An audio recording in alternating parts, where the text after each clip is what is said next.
All right, third grade, I am going to demonstrate for you how to make painted paper in the style of Eric Carle, who was an author and illustrator. He wrote Very Grouchy Ladybug, The Hungry Caterpillar, and you can see in his illustrations, here's a great example where he used some different colors and then would drag things through to create texture.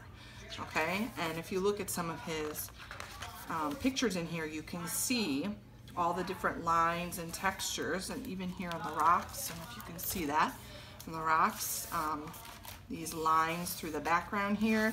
He's really a master at this, at creating painted papers and then cutting the papers up and making pictures out of them. So that's what we're going to be doing.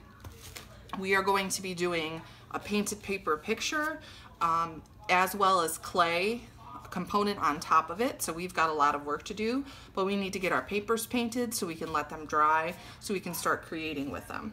So the first thing that we're gonna do, I'm gonna check and make sure my camera, yeah, because last time I recorded a whole thing and the camera didn't work, so I just wanna make sure.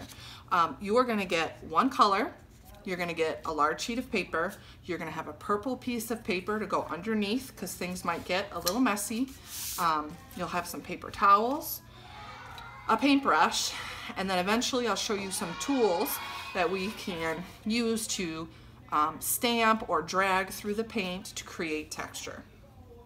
Okay, so the first thing you're gonna do is you're gonna dip your brush in your paint and you are going to paint the entire paper with big strokes. Big, big, big, back and forth. So I don't wanna see any of this little stuff, okay? Because we have a whole entire paper to paint and it does not need to be super neat. It just needs to be filled with paint. Now I'm a little concerned that I didn't mix enough paint for both classes because I pre-mixed these colors to make tomato red and lime green and all kinds of fun stuff. So please spread the paint around as much as you can.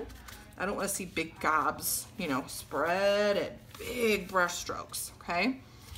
So I'm going all the way from the top to the bottom, all the way back and forth. I'm just kind of using my brush like a fan, back and forth. This is a big, wide brush, so you should be able to do that. You can go up and down if you need to, but you're gonna see this is really just gonna take me just a couple minutes to fill up this whole paper. It might take you a couple more than me, okay? But there's nothing to this here. We're just painting, painting, painting it. Okay.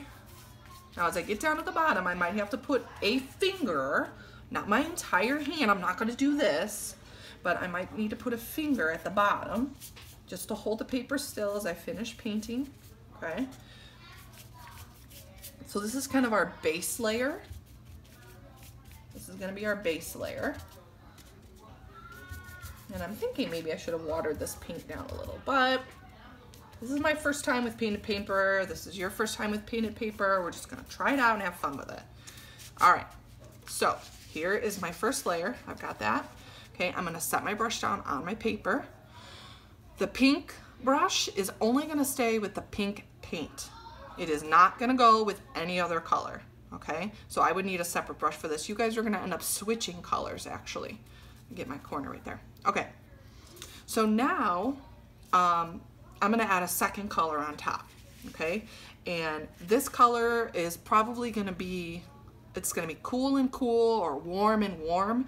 And I've set you up so that the two color, like whoever you're sitting next to, and I'll let you know, you two will switch cups and brushes so you can do this.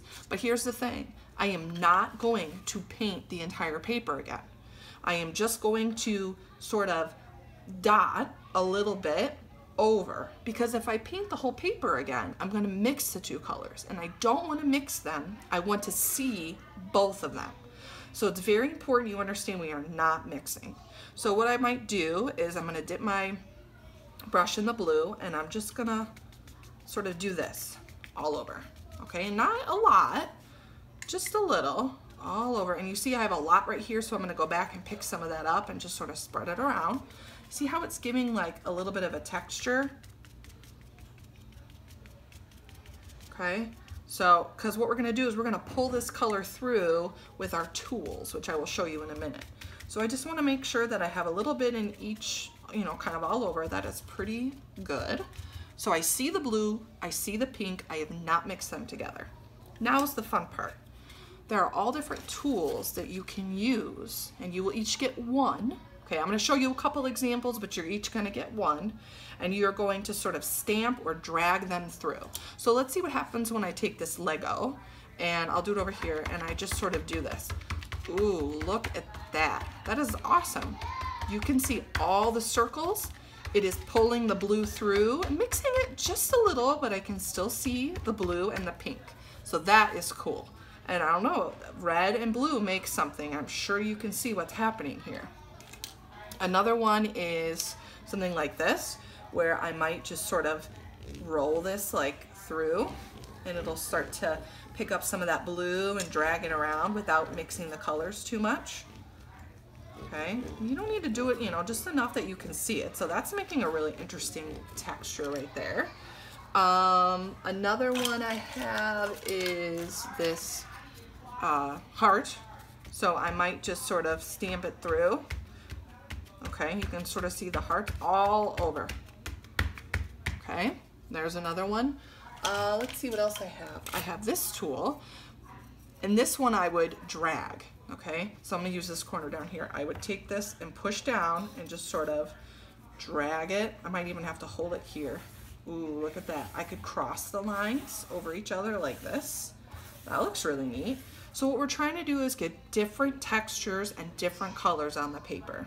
So I've got my circles here, I've got the hearts. You will get one and you will do the entire paper with that one texture.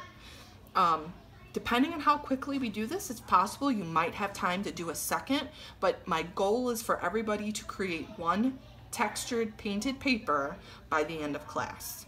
Now, when you're done with your tool, you're gonna have some paint on it. So what I want you to do is grab a paper towel, and I just want you to wipe it off the best you can, okay? So that tool wipes pretty easily. Just sort of wipe the, you know, edges of this that went through there. This one doesn't have a whole lot, so you just can wipe it, and you can wipe some of this off. If the paint dries on there, the next person, it shouldn't mix, it should be fine. So we're just gonna wipe those off the best we can. And then we don't even need our name or anything on this, because we're all gonna share these painted papers to make our project next week after they're all dry, and I'll cut them down to a smaller size, okay? So let's be respectful, responsible, and safe while we're doing this, and let's have some fun today making some painted paper art.